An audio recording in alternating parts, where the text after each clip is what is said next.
Oke, lantas cerita anime pun berlanjut di Spare Me Great Lord Chapter 720. Mohon maaf karena sebelumnya Mimin telah berkata bahwasanya chapter sebelumnya adalah chapter 720. Padahal chapter yang sebelumnya adalah chapter 719 dan Mimin akan tulis seperti biasanya di thumbnail. Dan kali ini Mimin akan lanjut ke ceritanya di chapter 720. Setelah Lusu kemudian berkata kepada Cheng Zuan, kali ini dia kemudian mengajak timnya untuk pergi ke tempat inti, yang dimana mereka akan membicarakan sesuatu yang begitu penting untuk dikatakan kepada timnya. Beberapa jam kemudian setelah dia berjalan kemudian 100 mil lamanya, dan kali ini dia tengah berada bersama dengan timnya, yakni berjumlah 5 orang atau 4 orang ditambah dengan Little Fury 1. Mereka saat ini tengah berbicara satu dengan yang lainnya, dan Lusu kemudian membicarakan sesuatu yang lebih penting kepada mereka semua agar berhati-hati ketika dia berada di reruntuhan kali ini. Lantas Yang Zuan kemudian berkata kepada Lusu, "Hei saudara Su, kamu artinya reruntuhan kali ini sangat istimewa dan bahkan bisa menjadi ancaman bagi Yipin." Ucapnya mengatakan itu. Cheng Zuan setelah diceritai oleh Lusu, nampaknya di sini Cheng Zuan menyadari bahwasanya reruntuhan kali ini seperti yang dibilang oleh Lusu, bahkan reruntuhan ini kelihatannya cukup berbahaya. Dan dia kemudian sedikit bertanya kepada Lusu terkait dengan hal tersebut. Apakah memang reruntuhan kali ini sangat berbahaya seperti yang dikatakan oleh Lusu? Lusu kemudian membicarakan itu kepada Cheng Zuan dan juga Cheng Qi bersama dengan Xiaoyu. Ya, sejujurnya aku bahkan tidak tahu apakah aku melakukan kesalahan dengan membawa kalian berdua ke sini. Ucap Lusu menjelaskan hal tersebut. Sepertinya Lusu kemudian berkata bahwasanya mungkin saja ini kesalahan ketika dia mengajak Cheng Zuan dan juga Cheng Qi berada di sini. Ia mengetahui ranah mereka berdua adalah peringkat pertama, dan Lusu kali ini berada di peringkat Grandmaster, sedangkan Xiaoyu memiliki 2 Grandmaster yang kemudian melindunginya dan kemudian membawa peringkat 1 juga untuk melindungi dirinya. Jadi jumlahnya 4. Ketimbang mereka berdua di sini, mereka Xiaoyu dan juga Lusu lebih aman ketimbang Cheng Zuan dan juga Cheng Qi. Mendengar perkataan tersebut di sini, Cheng Zuan kemudian ketar-ketir dan ketakutan jika dia harus melanjutkan ke reruntuhan bersama dengan Lusu. Lantas Cheng Zuan kemudian berkata sambil ketakutan, "Saudara Su, jangan menakut-nakuti kami," ucapnya mengatakan itu. Nampaknya di sini Cheng Zuan berusaha untuk menenangkan dirinya, bahwasanya apa yang dikatakan oleh Lusu mungkin itu sangatlah berpengaruh bagi dirinya. Maka dari itu tidak seharusnya Lusu kemudian menakut-nakuti Cheng Zuan dan juga Cheng Qi. Lantas Lusu kemudian menceritakan kembali kepada Cheng Zuan dan juga menjelaskan sesuatu kepada mereka. "Aku tidak menakutimu, Xiaoyu memiliki 2 jiwa master yang hebat di sebelahnya, dan itu pasti akan baik-baik saja. Tetapi kalian berdua berada di peringkat pertama. Jangan lupa bahwa posisi setelah memasuki reruntuhan itu mungkin sangat ajak, dan kita akan terpisah satu dengan yang lainnya."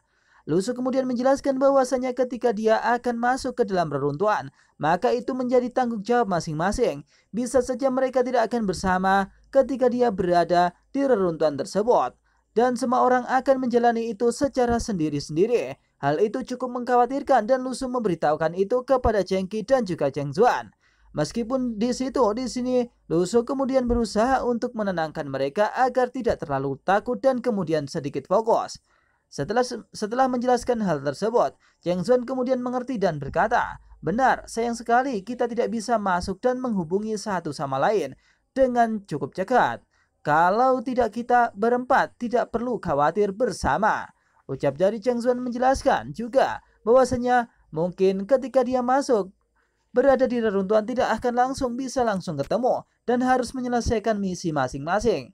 Hal itu yang kemudian dikhawatirkan Lusu, bagaimana mungkin nanti ketika Cheng Zuan dan juga Cheng Qi berada di reruntuhan, apakah mereka akan baik-baik saja? Lusu kemudian berkata kepada Cheng Zuan, "Jangan anggap remeh, rintangan sudah banyak diatasi, jangan sampai terbalik di solokan atau terjatuh."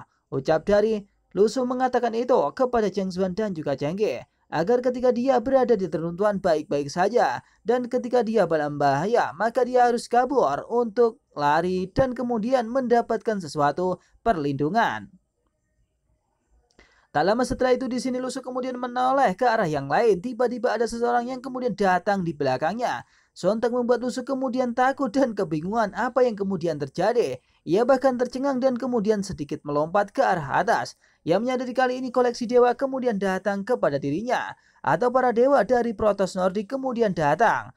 Yang diikuti oleh sepupu dari Carol, bahkan Carol juga ikut di sana. Sontak membuat Lusu kebingungan apa yang kemudian terjadi. "Hei, apa yang kau lakukan? Apa kabarmu?" ucapnya mengatakan itu. Lantas Protoss Nordik kemudian berhenti secara tiba-tiba ketika mengetahui saat ini Lusu dan juga timnya kemudian berhenti tepat di depannya. Setelah mengetahui bahwasanya kali ini Lusu kemudian berhenti, tim dari Protoss kemudian berkata, "Hei pergi, hei kau minggir, aku akan jalan. Kenapa kamu tidak pergi? Kami akan mengikutimu," ucap dari Protoss Nordik atau sepupu dari Carol tersebut kepada Lusu. Nampaknya dia kemudian tidak sabar untuk pergi ke reruntuhan. Dan kali ini Lusu menyadari kali ini bersama dengan Protoss atau dewa dan mengetahui di sana tengah ada Carol. Bahkan ia bingung ketika Lusu memandang Carol. Apakah Carol ada hubungannya dengan Xiaoyu sebelumnya? Apakah mereka kemudian berbicara satu dengan yang lainnya? Tak lama setelah itu, Lusu kemudian menyingkirkan sepupu dari Carol dan berusaha untuk melihat Carol. Tapi Carol kemudian menoleh ke arah lain dan kemudian berusaha tidak melihat Lusu. Seolah-olah seperti itu. Sehingga membuat Lusu kemudian memikirkan sesuatu ada yang aneh dari Carol tersebut. Tak lama setelah memandangi Carol, di sini Lusu kemudian bingung dengan apa yang dipikirkan. Lantas ia kemudian menoleh ke arah Xiaoyu. Xiaoyu pun kemudian bertingkah juga so aneh. Tidak seperti biasanya, di sini Xiaoyu kemudian menoleh ke arah samping. Ketika Lusu menatap kepada dirinya, sontak di sini Lusu pun terdiam dan tidak mengatakan sepatah kata pun. Bahkan Cheng Zuan dan juga Cheng Xi kemudian tercengang melihat adegan tersebut.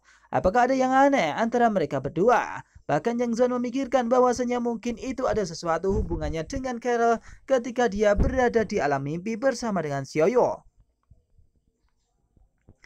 Tak lama setelah itu di sini Lusu kemudian tercengang dan bingung dengan adegan mereka berdua. Lantas sambil memegangi pipinya, kemudian Lusu berkata dalam hati, "Apakah situasinya seperti ini? Apa sebenarnya yang dikatakan Carol dan Xiaoyu di alam mimpi itu? Mengapa mereka berdua bertingkah aneh sekarang?"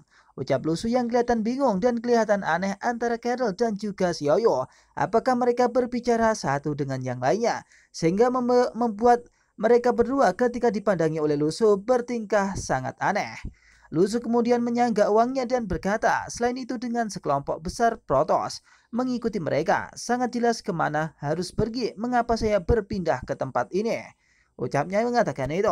Nampaknya di sini mereka mengetahui dan Lusu mengetahui apa yang harus dijalankan oleh Lusu dan timnya, yakni menuju ke reruntuhan. Tapi Protoss kemudian mengikutinya dari belakang. Seolah-olah Protoss kemudian mengetahui dan kali ini semua orang mengetahui bahwasanya dewa bersama dengan tim dari jaringan surgawi.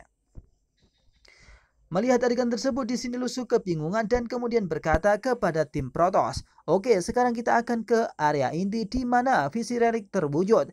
Jadi ikuti sesuka Anda." Ucap Lusu mengatakan itu kepada tim dewa. Ia mengatakan bahwasanya ketika dia mengikuti Lusu, maka ikutilah sesuai dengan apa yang mereka inginkan. Maka mungkin itu yang terbaik bagi mereka. Tak lama setelah itu di sini, tim dari Protoss yakni sepupu dari Carol kemudian kebingungan dengan perkataan dari Lusu. Ia kemudian bertanya-tanya tentang terkait dengan zona inti. "Apa zona inti? Apa yang kamu lakukan di sana?" ucap dari tim Protoss tersebut kepada Lusu, ingin bertanya apa yang kemudian akan dilakukan Lusu di zona inti tersebut. Apakah Lusu akan melakukan sesuatu yang sangat aneh? Lusu kemudian terdiam dan beberapa saat kemudian dia kemudian berkata kepada sepupu dari Carol, "Kenapa lagi? Karena kehancuran ini cepat atau lambat akan masuk." Ucap Lusu mengatakan itu bahwa reruntuhan kali ini akan segera dibuka dan mereka akan segera masuk ke reruntuhan tersebut. Lusu kemudian menatap ke arah lain bersama dengan tim Protoss dan kemudian berkata, "Maka lebih baik mengambil inisiatif mungkin. Anda bisa mengambil inisiatif lebih cepat juga." Ucap Lusu menjelaskan bahwasanya kita masing-masing memiliki inisiatif dan masing-masing berhak untuk melakukan inisiatif tersebut. Dan siapa yang kemudian lebih dulu, silahkan untuk berjalan. Sementara itu di sini nampaknya Shin diperlihatkan bahwasanya ada kemudian helikopter berada tepat di atas reruntuhan dan reporter kali ini menyiarkan secara live informasi itu kepada media sosial dan kepada seluruh dunia yang ada di televisi. Scene diperlihatkan kali ini reporter cantik kemudian menatap ke arah bawah. Ia mengetahui reruntuhan kali ini di Amerika Utara telah dibuka dan dia melaporkan sesuatu kepada dunia. Dilaporkan bahwa ini alasan dibukakannya reruntuhan adalah untuk berkumpulnya para praktisi di Taman Yellowstone. Ucapnya mengatakan itu.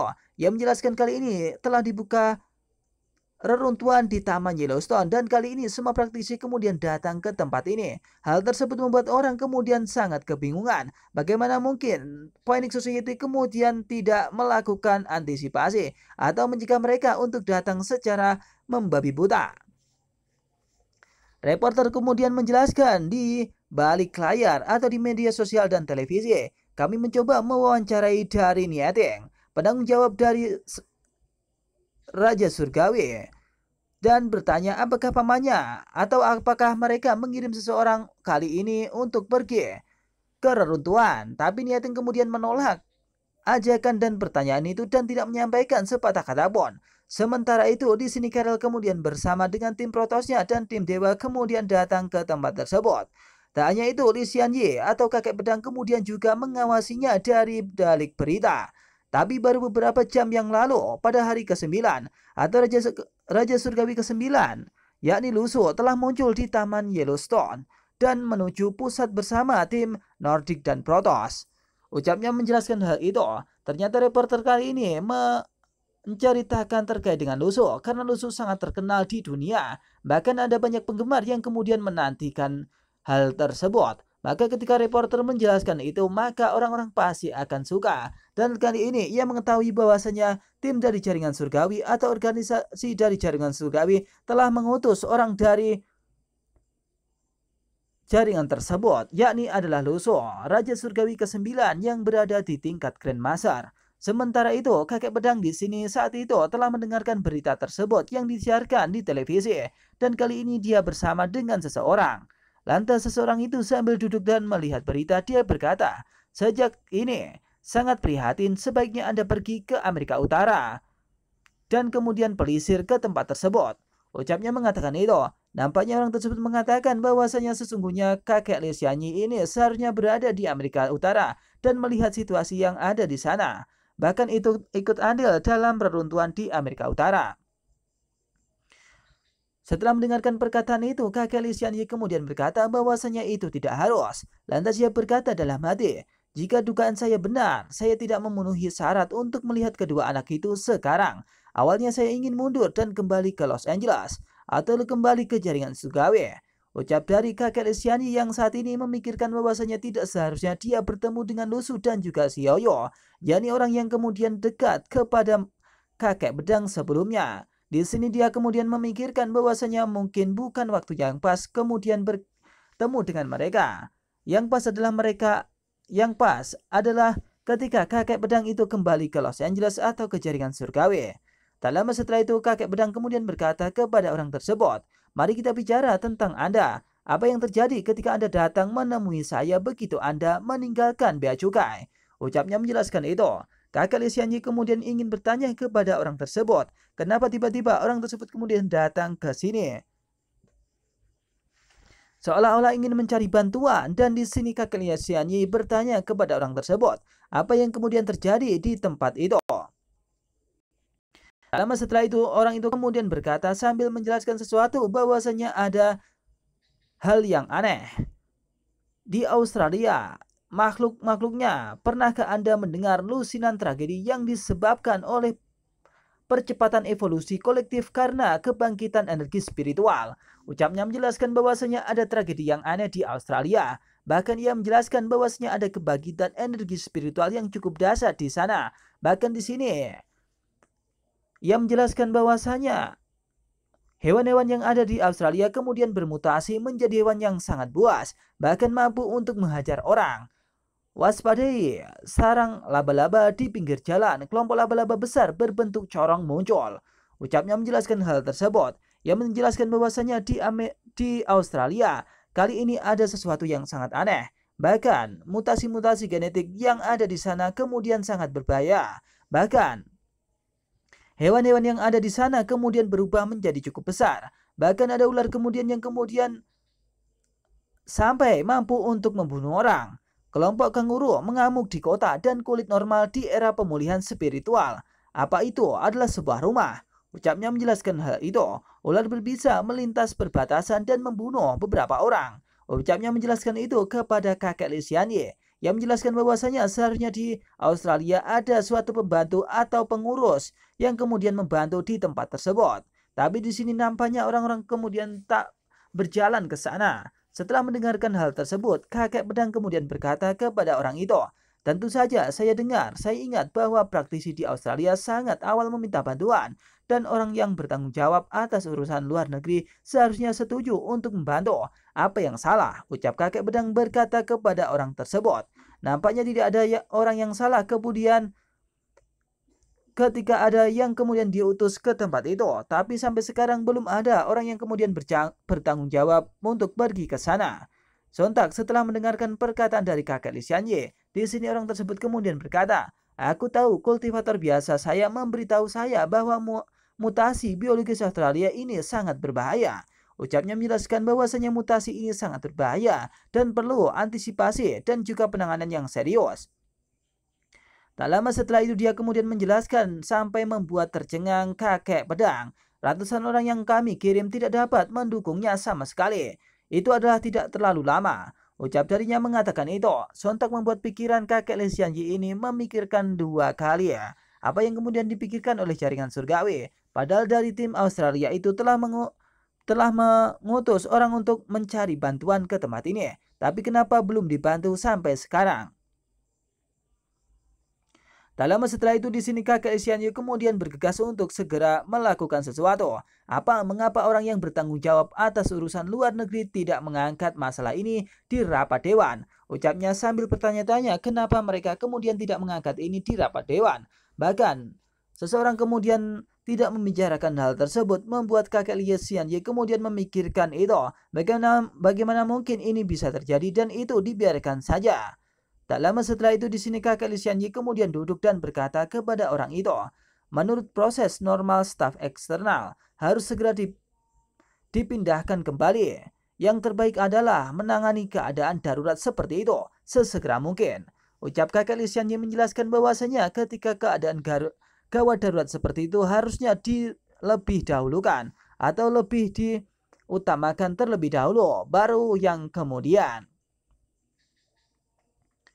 Setelah mendengar perkataan dari kakek pedang di sini orang tersebut kemudian berkata, "Disinilah letak masalahnya. Anda mengatakan sebelumnya bahwa Anda merasa bahwa sebagian dari kita telah berubah, tetapi sekarang tampaknya memang demikian."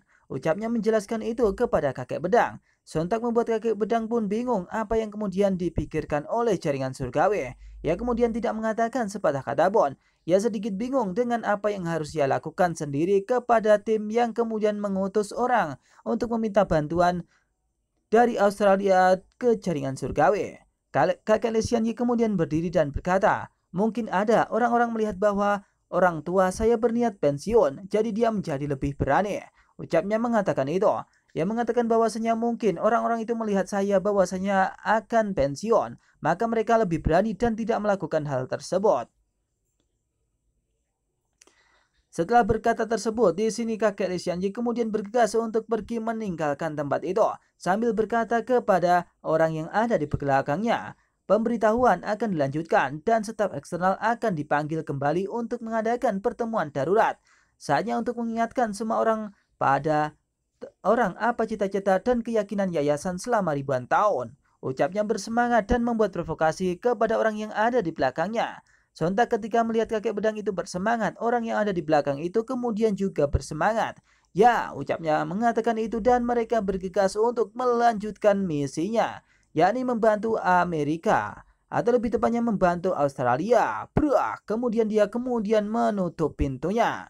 Di tempat lain, di sini diperlihatkan bahwasanya kali ini sedang berada di reruntuhan, dan reruntuhan kali ini telah dibuka. Pada waktu itu, siaran di TV kemudian kelihatannya cukup aneh. Ketika kabut itu kemudian melingkupi pada reporter yang ada di sana. Apa yang sedang terjadi? Ini kabut putih, ini mungkinkah?" Ucapnya mengatakan itu tiba-tiba jaringan itu kemudian tertutup. Dan orang itu kemudian berada di dalam kabut bersama orang reporter yang lain. Seketika itu televisi itu kemudian tidak ada sinyal dan kemudian mati dengan seketika dan tidak ada gambarnya sama sekali. Adanya cuma semut yang kemudian berjalan di layar tersebut. Setelah mengetahui bahwasanya kali ini kabut itu telah datang dan kabut itu telah menyelingkupi helikopter itu, mungkin saja helikopter ini akan dibawa masuk ke dalam reruntuhan, atau lebih tepatnya reruntuhan itu akan membawa semua orang yang ada tepat di Taman Yellowstone yang ada di tempat itu. Sontak di sini membuat semua orang sedikit panik bahwasanya kabut itu cukup tebal. Semua orang kemudian berjalan dan protos dari tim dewa juga ikut bersama dengan Lusu untuk masuk ke dalam reruntuhan. Berkabut dan gerbang reruntuhan telah dibuka. Ayo kita semua akan masuk ke tempat tersebut. Sontak mereka semua kemudian bergegas untuk pergi. Bahkan Lusu, Xiaoyu, Little Fury, Cheng Zuan dan juga Cheng Xi bersama orang-orang yang lain kemudian berjalan untuk masuk ke dalam reruntuhan. Di sini Shin diperlihatkan kali ini Lusu kemudian mengetahui tim dari Carol itu akan juga masuk ke dalam reruntuhan. Dan kali ini Lusu bersiap untuk masuk terlebih dahulu. Sambil mengingatkan kepada semua orang, di sini Lusu berkata, kita semua adalah orang yang telah memasuki reruntuhan, jadi saya tidak akan banyak bicara. Saya berharap semua orang bisa kembali dengan selamat. Ucap Lusu menjelaskan bahwasanya orang yang ada di sini yang kemudian masuk ke dalam reruntuhan, ketika dia kembali mereka harus selamat secara keseluruhan. Lusu kemudian berjalan dan kemudian berkata dalam hati, sambil optimis ia kemudian berkata sambil mengibaskan kabut tersebut, saya telah lama memahami bahwa reruntuhan adalah perjalanan solo dan setiap orang harus menghadapi sendirian semua hal yang ia ketahui. Ucap Lusu mengatakan itu dalam hati dan bersiap untuk masuk ke dalam reruntuhan. Ia yakin kali ini di dalam reruntuhan semua orang bertindak dengan cara sendiri-sendiri. Dan itu adalah tujuan mereka. Dan kali ini semua orang berada di dalam kabut. Dan Lusu bersiap untuk masuk ke reruntuhan yang kali ini telah ia tunggu selama waktu yang cukup lama. Dari saat yang memasuki area pusat, samar-samar saya merasa ada sesuatu yang menunggu saya di dalam reruntuhan. Menyiratkan bahwa saya harus menghadapi sesuatu itu dengan cara sendirian. Ucap Lusu menjelaskan bahwasanya dia akan ke dalam reruntuhan itu. Bahkan Lusu beranggapan bahwasanya ada seseorang yang kemudian menunggunya di dalam reruntuhan. Dan kali ini Lusu akan serius dan ia akan menemukan orang tersebut. Kabut yang ditinggalkan, ucap dari Lusu kemudian berkata dan bergegas untuk masuk ke dalam reruntuhan itu. Aku ingin mencium, bukan tangan, dan aku akan optimis bahwasanya aku akan mendapatkan apa yang telah aku inginkan. Dan Lusu bergegas untuk masuk ke dalam, ditemani dengan Xiaoyu, Little Fury, dan juga Cheng Zuan bersama dengan Cheng Qi. Diikuti dengan Carol bersama dengan tim dewa yang lainnya. Mereka kemudian diselimuti oleh kabut, dan bahkan kabut itu kemudian menjalar ke permukiman warga. Di sini nampaknya Xiaoyu bergegas untuk pergi meninggalkan tempat tersebut. Di belakangnya sudah ada Carol, dan Xiaoyu kemudian bergegas untuk pergi ke sana. Seseorang kemudian lantas berkata dalam hati, di masa depan, semuanya tergantung pada kemampuannya. Ucapnya mengatakan itu. Di sini nampak mereka berdua kemudian saling bertatapan dan kemudian ingin mengukur kekuatan dari masing-masing dirinya.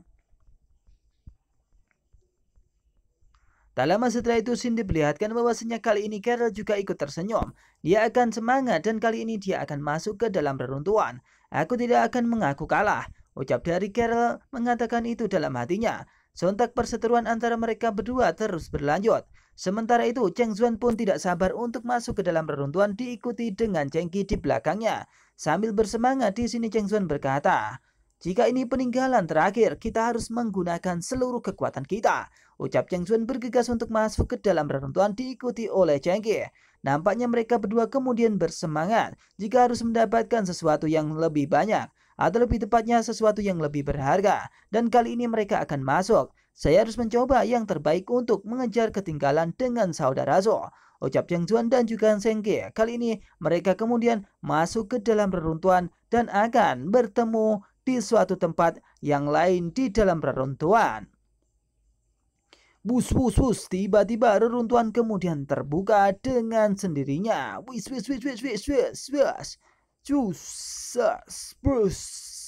Dan cerita pun berakhir di sini. Akan dilanjut di Spermiclidot chapter yang selanjutnya.